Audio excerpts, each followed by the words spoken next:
राधे राधे। माघ मास महात्म के 8वें अध्याय की कथा प्रारंभ करते हैं। 7वें अध्याय में विकुंडल अपने भाई कुंडल के नर्क में जाने के कारण अत्यंत दुखी था और इसी दुख के कारण उसने यमदूत से प्रश्न किया कि वह ऐसे कौन से कर्म हैं जिनको करने से नर्क की यातनाओं से मुक्ति मिलती है। तब यमदूत कहने लगे कि तुमने बहुत सुंदर बात पूछी है। यद्यपि मैं पराधीन हूँ, फिर भी मैं तुम्हारे स्नेहवश अपनी बुद्धि के अनुसार बतलाता हूँ। जो प्राणी काया वाचा मनसा से कभी भी दूसरों को दुख नहीं देते, वे यमलोक नहीं जाते हैं। हिंसा करने वाले वेद यज्ञ तप और दान से भी उत्तम गति को नहीं पाते। अहिंसा सबसे बड़ा धर्म है। तप और दान ऋषियों ने बताया है।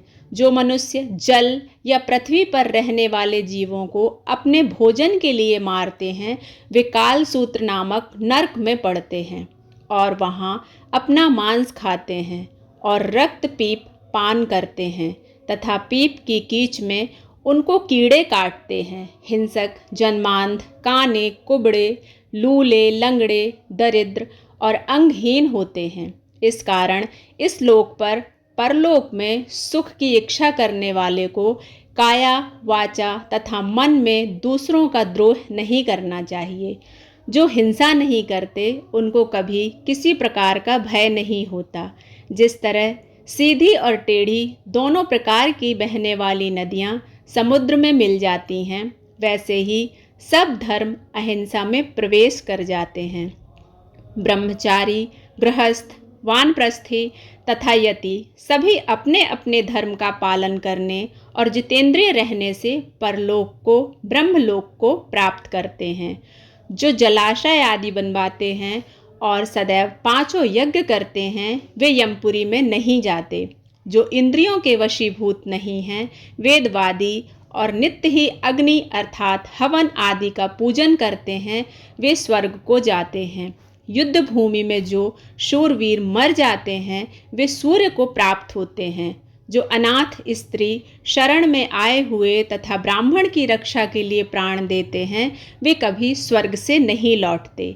जो मनुष्य लूले, लंगड़े, वृद्ध, अनाथ तथा गरीबों का पालन करते हैं, वह भी स्वर्ग को जाते हैं। जो मनुष्य गायों के लिए पानी का आश्रय करते हैं तथा कुआं, तालाब और बावड़ी बनवाते हैं, वे सदैव स्वर्ग में निवास करते हैं। जैसे जैसे जीव इनमें पानी पीते हैं, वैसे ही उनका धर्म बढ़ता है।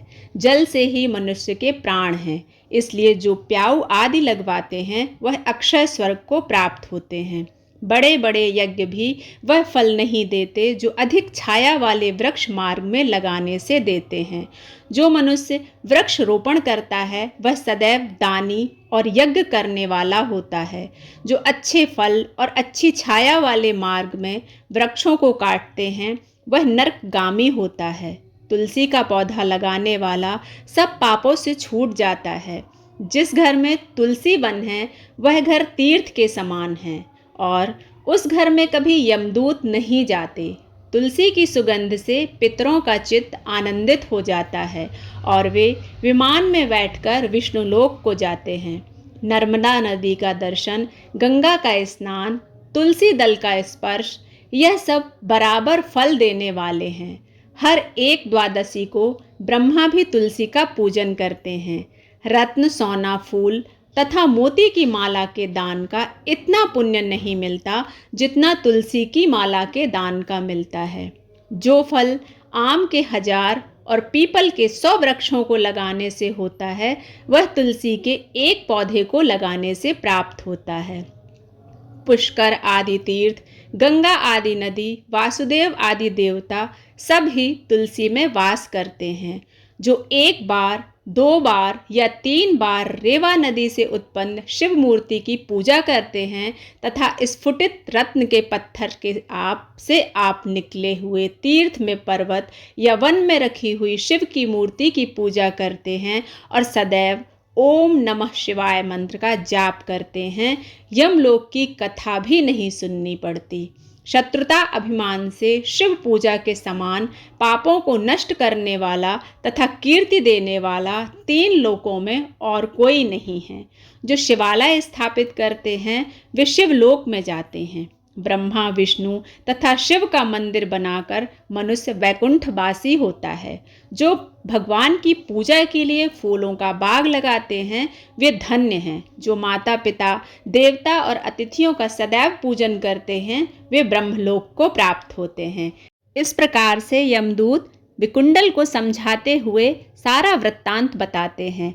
यहाँ पर 8वां अध्याय समाप्त होता है। मिलते हैं 9वें अध्याय में। तब तक के लिए राधे राधे।